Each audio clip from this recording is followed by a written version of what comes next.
It's my feel-good breakfast show.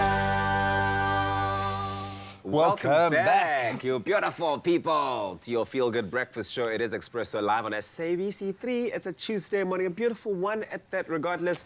And as you all know, and you should know by now, last night the president made possibly the most important address of his career, announcing a nationwide lockdown for 21 days starting on Thursday, 26th of March at midnight.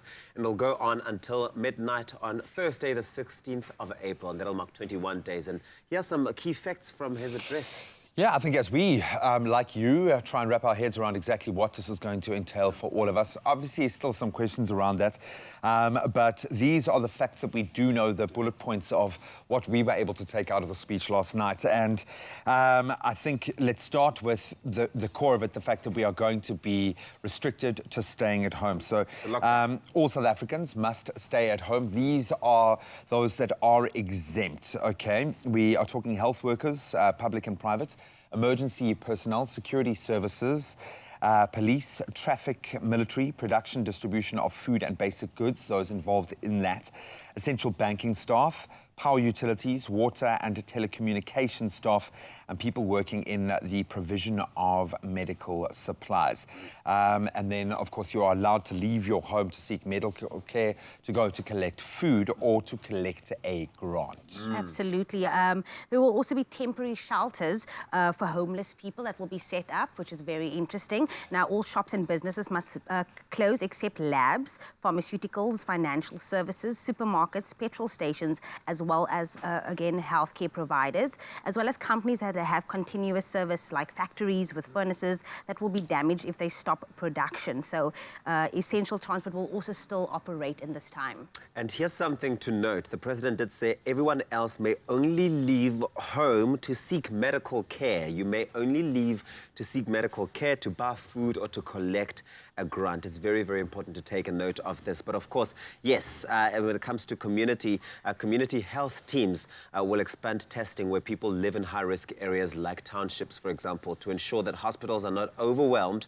A system will be put in place for centralized patient management. It's going to be a very, very important thing that we're going to be looking to. And of course, this will be for severe cases and decentralized primary care for mild cases, the president said. And South African citizens and residents arriving from high-risk countries will automatically be placed under quarantine for 14 days. 14 days. And then non-South Africans arriving on flights from high-risk countries will be prohibited. For a week, will be turned back, in fact. International flights to Lanseria Airport will be temporarily suspended. International travellers who arrived in South Africa after the 9th of March from high-risk countries will be confined to their hotels for a 14-day period of quarantine. And something that we've got to add, and I think this is probably one of the most important pieces of information that we can put out there, manufacturers and distributors of basic necessities have assured that a continuous supply will be made available during this period.